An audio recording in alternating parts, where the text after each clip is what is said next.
Masih di Breaking News Kompas TV dan sambil menantikan kepergian lawatan Presiden Prabowo Subianto ke sejumlah negara, termasuk juga ke Tiongkok, Amerika Serikat, Brasil, Peru, dan juga Inggris. Kita masih berbincang dengan pakar hukum internasional dan Universitas Indonesia, Profesor Hikmahanto Juwana. Prof. Kita lanjutkan perbincangan. Kalau tadi sempat menyinggung soal geopolitik, posisinya Indonesia dan juga Amerika, bahwa yang ingin ditegaskan selain konflik di Timur Tengah antara Israel dan Palestina, terkhusus untuk posisi Indonesia sendiri, apa yang ingin ditegaskan Prabowo di depan pemerintah Amerika Serikat, terutama untuk konteksnya dalam konteks geopolitik, Prof.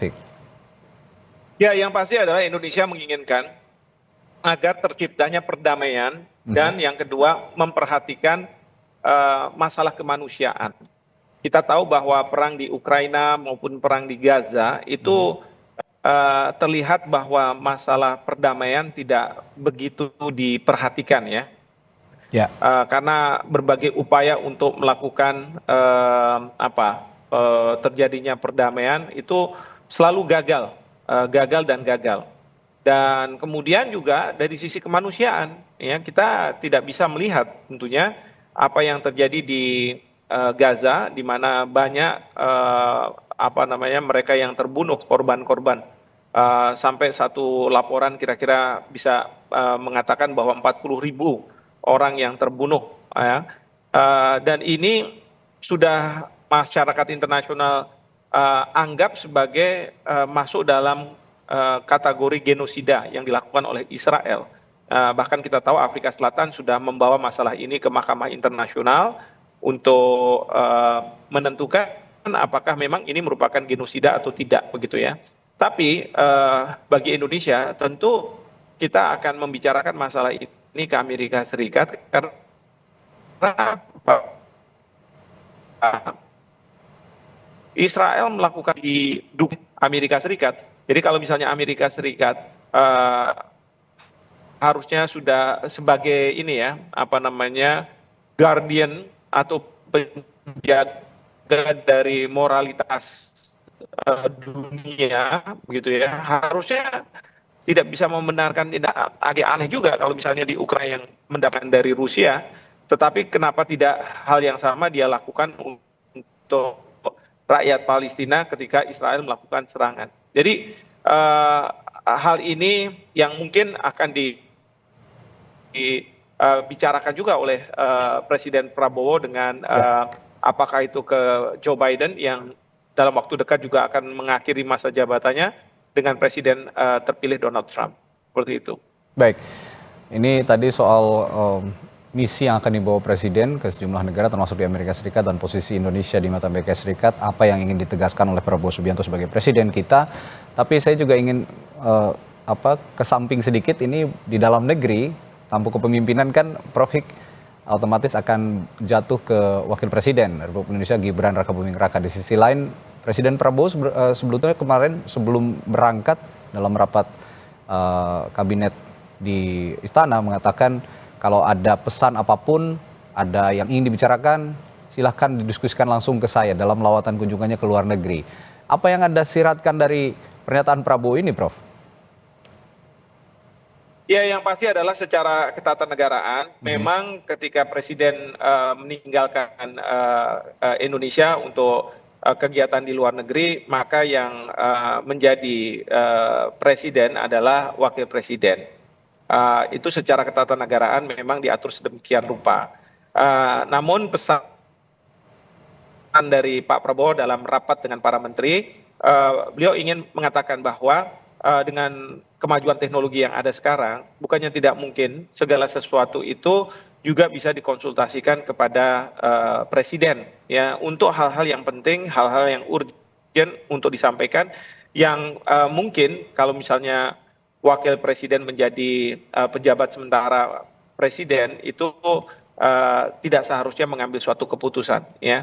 Jadi ini bukan di era di mana teknologi belum sedemikian majunya sehingga keputusan mungkin ketika Presiden tidak ada di dalam negeri harus diambil oleh Wakil Presiden. Tetapi ini tidak, ini bisa dikonsultasikan. Bahkan saya yakin wakil presiden ketika menjabat sebagai pejabat sementara juga akan berkonsultasi dengan presiden ketika beliau berada di luar negeri melakukan lawatan ke luar negeri. Jadi itu pesan yang ingin disampaikan, jangan sampai kemudian roda pemerintahan berhenti karena presiden sedang di luar negeri, sementara wakil presiden mungkin masih belum mau untuk mengambil keputusan. Jadi Oke. para menteri dipersilahkan untuk berbicara langsung dengan beliau. Baik, termasuk jika memang ada hasil atau keputusan yang lahir dari kunjungan kenegaraan Presiden Prabowo ke luar negeri, bisa langsung dieksekusi di dalam negeri, begitu ya, Prof?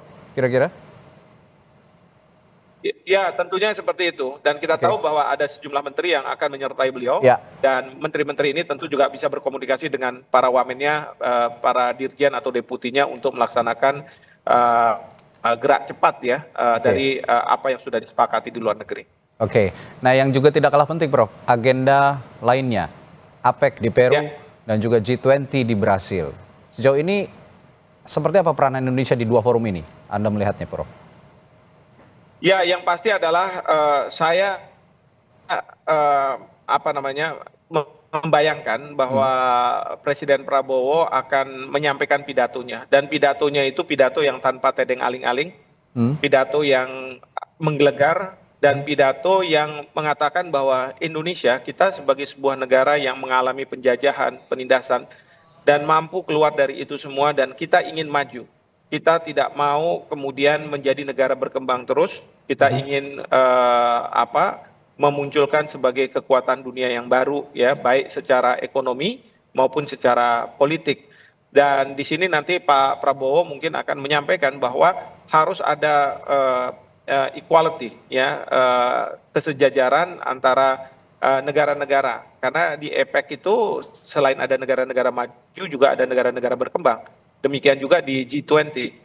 Nah, ini yang saya yakin beliau akan menyampaikan, dan dari pidato ini mungkin banyak negara-negara berkembang akan merasa bahwa aspirasi mereka adalah apa yang disampaikan oleh Presiden Prabowo.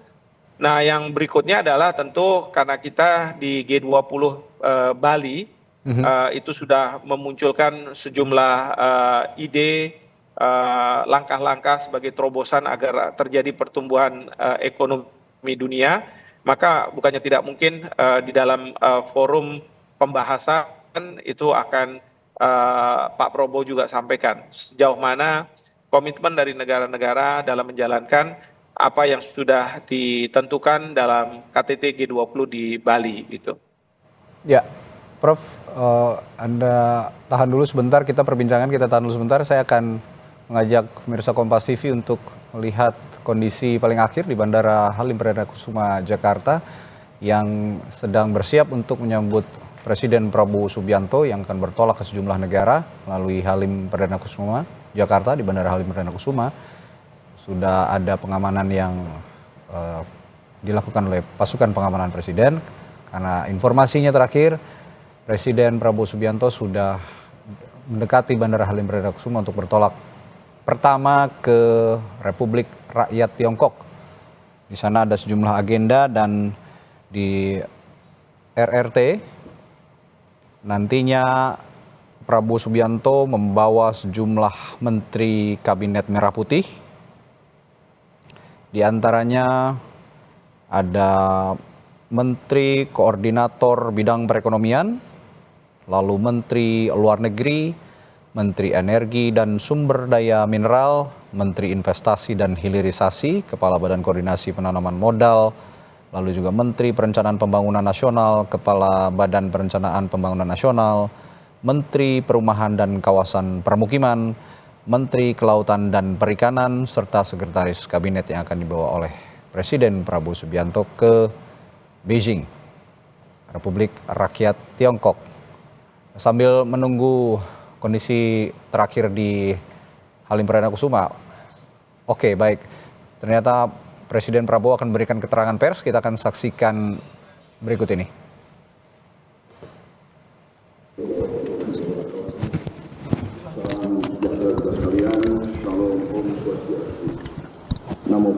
saudara-saudara sekalian, saudara-saudara sebangsa dan setanah air dimanapun Anda berada,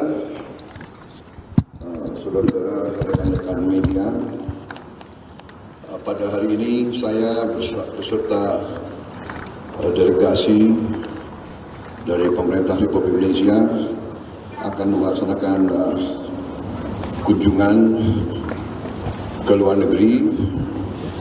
Pertama memenuhi undangan dari Presiden Republik Rakyat Tiongkok.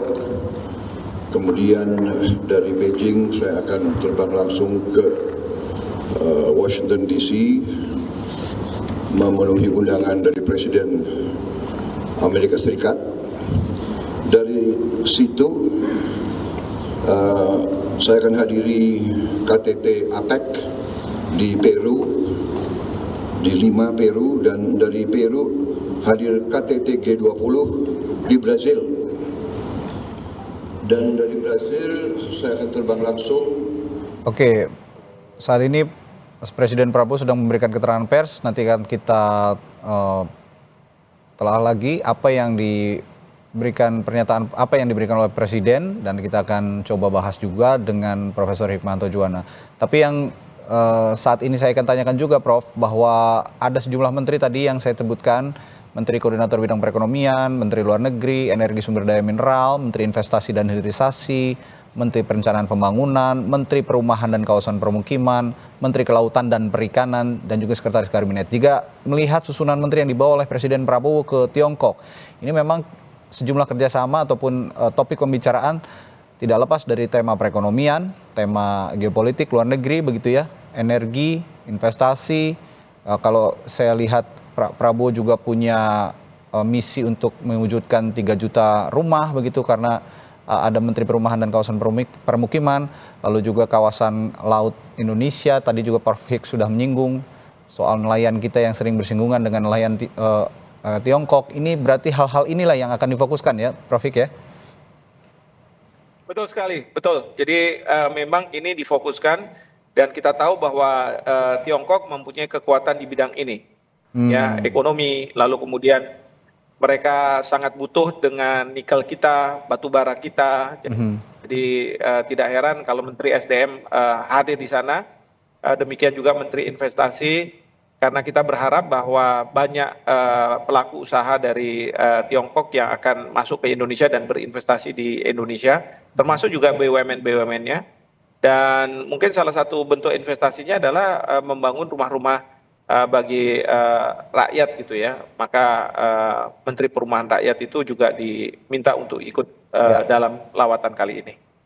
Ya, ini sejumlah permasalahan yang juga bersinggungan dengan program-program kerja Prabowo Subianto sebagai presiden, yang di mana sebenarnya hubungan antara Indonesia dan Tiongkok kerjasama di bidang ini sudah tidak sebentar begitu ya, sudah lama, sejak era Presiden Jokowi sudah dilakukan juga. Tapi progresnya menurut Anda dari kerjasama ini, apakah memang sudah tampak terlihat dari sebelum-sebelumnya, dan apa yang ingin ditingkatkan lagi dari kerjasama dengan Tiongkok ini kira-kira, Prof. Hik? Ya, sebenarnya kalau ditanya sudah tampak, ya tentu sudah. Ya, banyak investasi yang masuk dari Tiongkok ke Indonesia. Nah, sekarang masalahnya adalah bagaimana komoditas kita bisa diserap juga ke Tiongkok, karena kita ingin bahwa Indonesia tidak hanya dipandang sebagai pangsa pasar bagi Tiongkok gitu ya, tetapi juga bagaimana kita diberikan akses, syukur-syukur kalau dipermudah akses kita untuk komoditas-komoditas kita. Baik, Prof, ini kita akan kembali dengarkan pernyataan pers dari Presiden Prabowo Subianto berikut ini. Unsur-unsur politis dalam melaksanakan katakanlah kampanye ini harus tegas, harus berani, tapi juga upayanya harus bersih dari muatan-muatan politis dan dari dendam-dendam politik. Yang kita ingin ciptakan adalah suasana pemerintah bersih. Saya kira itu yang ingin saya sampaikan. Saya mohon doa restu dan saya percaya Wakil Presiden dan semua Kabinet Merah Putih akan menjalankan pemerintahan dengan sebaik-baiknya. Saya kira itu dari saya. Terima kasih. Wassalamualaikum warahmatullahi wabarakatuh. Shalom, Om Santi Santi Santi Om, Namo Buddhaya. Terima kasih. Selamat pagi.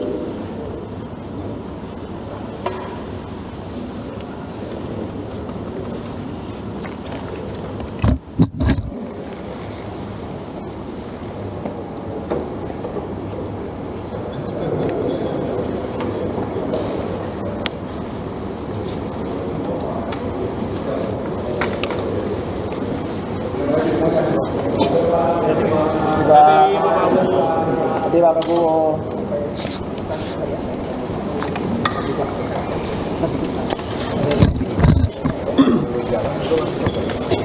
Ya, sudah kita saksikan tadi pernyataan pers yang kami tangkap terakhir tadi. Presiden Prabowo menekankan soal suasana pemerintahan yang bersih, lagi-lagi ditekankan oleh Presiden Prabowo, menitipkan pesan kepada semua menteri-menteri yang berada di Kabinet Merah Putih bisa menggarisbawahi kalimat yang sudah disebutkan tadi, menciptakan pemerintahan yang bersih dan jauh dari kebijakan-kebijakan yang bermuatan politis. Ini kembali ditekankan lagi setelah sebelumnya juga berkali-kali Presiden Prabowo Subianto menekankan soal ini. Dan dalam konteks kunjungannya ke luar negeri tentu saja akan ada berbagai kerjasama, program-program yang juga sudah dicanangkan oleh Prabowo Subianto sebagai Presiden, dan ini konteksnya menegaskan lagi program-program kerja pemerintah ini dengan sejumlah kerjasama dengan negara-negara di luar negeri, tetapi tetap menekankan lagi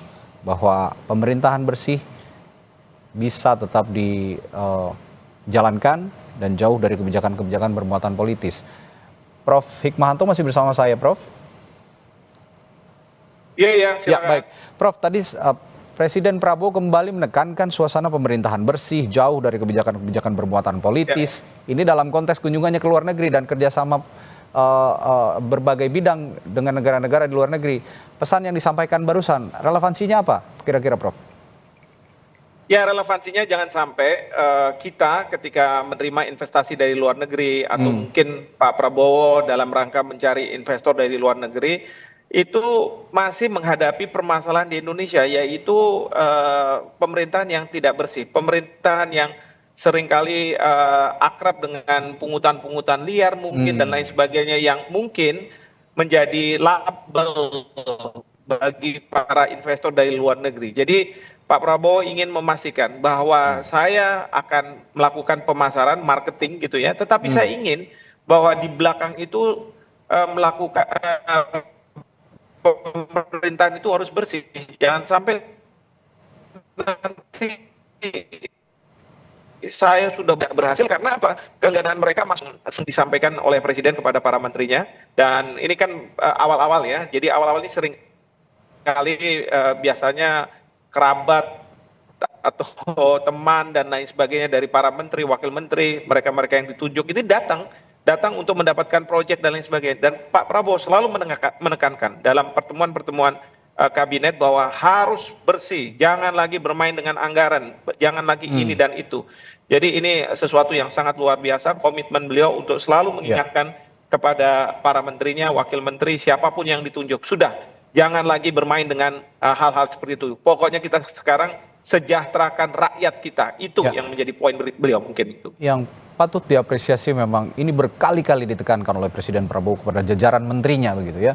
Dan tadi juga termasuk keluar kalimat jauh dari kebijakan-kebijakan yang bermuatan politis, sehingga tadi kalau memang konteksnya kerjasama luar negeri di bidang investasi dan segala macamnya, jika memang Presiden Prabowo ingin memasarkan Indonesia di mata dunia begitu, ya tidak lagi ketika negara-negara itu sudah datang ke Indonesia, menanamkan investasinya di Indonesia, ya bersih dari kebijakan-kebijakan yang bermuatan politis, termasuk ya di Indonesia paling sering dijumpai adalah pungli tadi ya, Prof ya. Betul sekali, Ya. betul sekali, dan biasanya masalah-masalah politik itu yang jadi beban bagi kita juga, ya. Jadi ketidakpastian itu muncul karena ada masalah-masalah politik, Hmm. masalah-masalah yang berkaitan dengan apa namanya ya, kekuasaan, ketersinggungan ego sektoral dan lain sebagainya. Itu yang mungkin beliau ingin menekankan bahwa jangan sampai itu tetap ada, karena beliau sedang serius mencari terobosan-terobosan ekonomi agar rakyat kita sejahtera begitu. Dalam konteks hukum internasional, Prof. Hik, dari kunjungan Prabowo Subianto sebagai presiden ini ke luar negeri dan beberapa negara yang strategis dikunjungi dan juga forum-forum yang strategis, ada ketentuan hukum tertentu yang harus diindahkan oleh pemerintah kira-kira, Prof. Hik? Ya pasti kalau misalnya ada kesepakatan-kesepakatan, perjanjian-perjanjian, maka itu harus kita terjemahkan ke dalam bentuk hukum nasional. Oke. Dan kalau kita sudah terjemahkan ke dalam hukum nasional, bagaimana kita bisa tegakkan? Ya, kita harus betul-betul melakukan itu. Tidak hanya di pemerintah pusat ya, tetapi juga di pemerintah daerah. Jangan sampai pemerintah pusat, presiden sudah menaikkan satu perjanjian yang harus dijalankan kan di daerah. Tidak mungkin itu semua dijalankan di pusat. Nah, kalau tidak ada komitmen dari daerah, ini yang akan repotkan Indonesia. Kita tidak akan dipandang. Ya, jadi ini mungkin yang beliau inginkan, bahwa nantinya hasil dari kunjungan ini mungkin banyak hal yang bisa dilakukan, tapi harus ada komitmen, harus ada kesolidan dari pemerintah baik pusat maupun daerah terkait dengan apa yang beliau lagi sedang ikhtiarkan atau upayakan. Oke. Dari sejak Presiden Prabowo Subianto dilantik, tentu Prof. Hik juga mengamati bagaimana respons internasional, terutama negara-negara yang saat ini akan dikunjungi oleh Prabowo Subianto sebagai presiden. Sejauh ini Anda melihat, Prof. Hik, dari negara-negara yang akan dikunjungi, responsnya terhadap pemerintahan Prabowo Subianto bagaimana? Ya, responnya sangat positif ya, kalau saya melihat bahwa banyak negara yang punya harapan besar terhadap Presiden Prabowo, dan Presiden Prabowo ini diharapkan bisa meneruskan legacy yang dijalankan oleh Presiden Joko Widodo. Jadi banyak sekali harapan mereka, dan sekali lagi saya selalu katakan bahwa Indonesia ini seperti wanita cantik yang sedang diperebutkan antara Amerika Serikat dengan Cina. Tiongkok. Oleh karena itu dua negara ini saling berupaya untuk bisa mendapat perhatian dari Indonesia, dan itu yang kita harus manfaatkan betul. Kita maksimalkan untuk kepentingan nasional kita. Seperti itu. Ya, dan publik di dalam negeri di Indonesia juga percaya bahwa kemampuan pergaulan internasional seorang Presiden Prabowo Subianto ini sangat baik, cakap sekali begitu, sehingga membawa harapan besar kerjasama antara Indonesia dengan negara-negara strategis luar negeri bisa berjalan dengan baik dan tentunya berdampak bagi rakyat Indonesia. Nah, sejauh ini kalau dari Prof. Hik, kita menilai sosok Presiden Republik Indonesia saat ini Prabowo Subianto dengan pergaulan internasionalnya yang begitu kuat begitu ya, dengan pengalaman dirinya juga pernah menjadi Menteri Pertahanan begitu, dan punya hubungan baik juga dengan negara-negara lain di bidang pertahanan. Sejauh ini sosok kemampuan berdiplomasi dari seorang Presiden Prabowo Subianto, bagaimana Anda melihatnya, Pak Prof. Hik?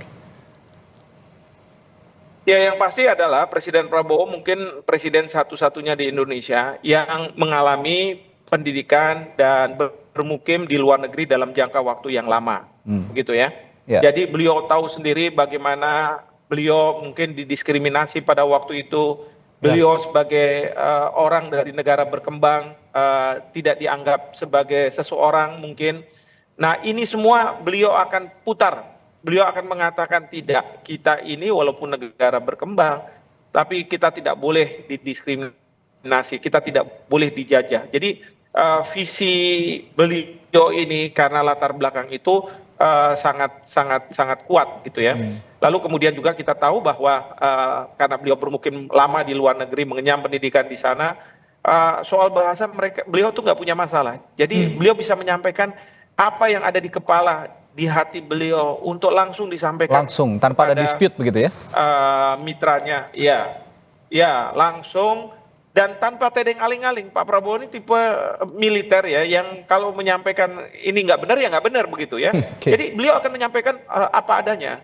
Itu. Jadi memang akan kerepotan teman-teman dari Kementerian Luar Negeri untuk siapa tahu ada hal-hal yang kurang berkenan dari negara-negara mitra untuk diluruskan begitu ya. Tapi menurut saya memang harus seperti itu.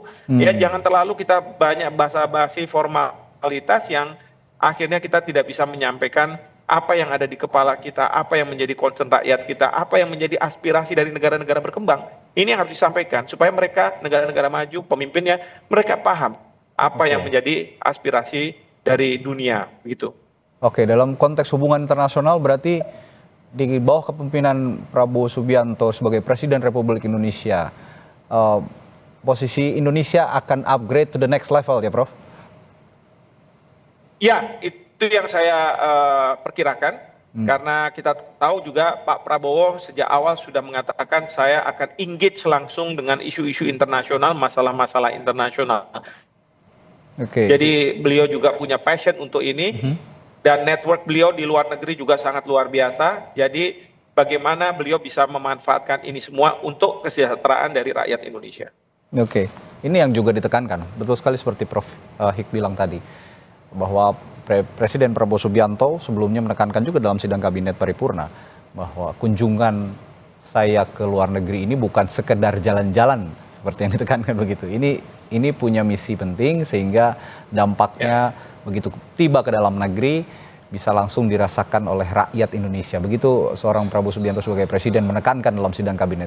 Dan kita menghormati akan ada undangan-undangan dari negara-negara sahabat yang Pak Prabowo merasa itu sangat penting untuk dihadiri oleh beliau dalam kapasitas beliau sebagai presiden Indonesia yang baru saja dilantik untuk menjaga hubungan dengan beberapa negara-negara dan termasuk menghadiri pertemuan APEC maupun G20. Dengan targetnya ya kita mau menjaga hubungan baik dengan negara-negara sahabat. Ada pesan khusus nggak sih Mas? Nanti Mas kan nanti juga ada ketemu dengan pemimpin negara seperti Amerika. Pasti ada dong, kan pasti ada. Ya banyak ya kerjasama yang kita berharap menguntungkan untuk bangsa Indonesia, misalnya kerjasama di bidang perdagangan, di bidang energi, green energy dan seterusnya. Banyak bidang kelautan, kerjasama antar negara, kawasan Asia Tenggara, perdagangan dengan teman-teman di Eropa, gitu. Banyak sekali yang bekal yang dibawa Pak Prabowo.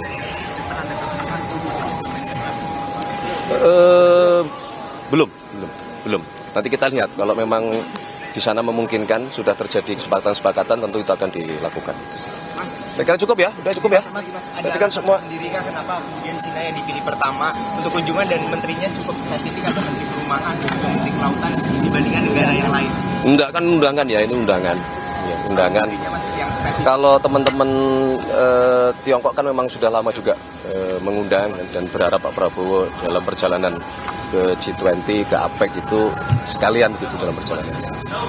Menteri-menterinya itu Mas, kalau akan ada menteri perumahan dan ya itulah yang mau dilakukan hubungan kerjasama dengan pemerintah Tiongkok kan itu bidang-bidangnya. Mas, Oke, cukup ya. Mas Prabowo tadi ditekankan jangan membuat kebijakan bermuatan politis selama beliau pergi ke luar negeri. Itu maksudnya gimana Mas? Ya itu kan pesan dari beliau bahwa beliau sekarang ingin melihat ke depan. Ya, kita bersama-sama bersatu padu ya, dengan semangat kebersamaan untuk membangun ke depan. Jadi tidak perlu semua itu misalnya dilandaskan oleh kepentingan politik. Pesannya saya kira itu ya, untuk hal apapun lah. Mas terakhir Mas, cukup. November Mas, ini kan pencoblosan pilkada serentak Mas, ini jadi hari libur nasional Mas. Iya, rencananya begitu.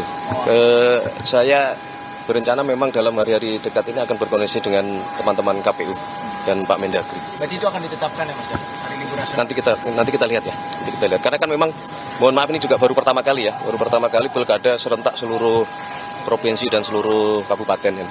Doakan aja semua lancar. Ya, amin. Ya. Oke, terima kasih semuanya. Nggak ada pertanyaan buat info ini gimana? Udah cukup.